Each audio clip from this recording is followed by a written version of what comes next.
Hey guys, welcome to Home Decor Hub. Wood has historically been the choice material for crafting furniture. The Industrial Revolution changed things for wooden furniture. Alternative materials cheaper to mass produce than wood, like steel, plastic, and aluminum, were introduced to the market. However, through the year, even as its production declined, wooden furniture has only grown as opposed to the many cheaper material. People nowadays used to make furniture would last year with very little maintenance. Exactly how durable these pieces can be will depend on the type of wood you choose. True hardwood like walnut, white oak and cherry retain their rich appearance.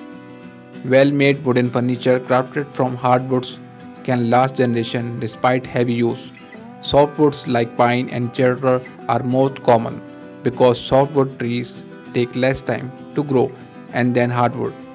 They tend to be cheaper, while not as durable as hardwood.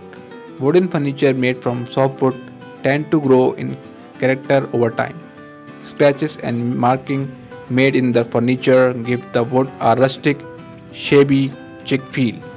The lighter color of softwood also tends to only get darker and deeper as it's exposed to light over time.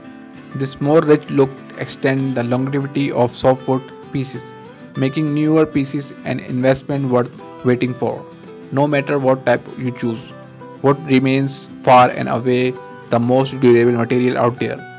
This kind of durability makes sure that the wooden furniture retains the value of your purchase.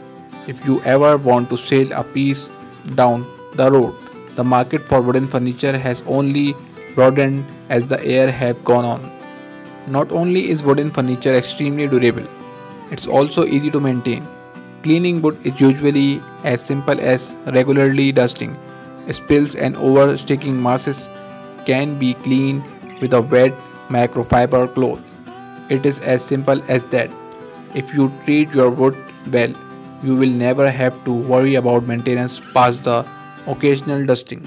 With other material, namely iron furniture, you will always have to worry about eventually rust if you are not constantly vigilant.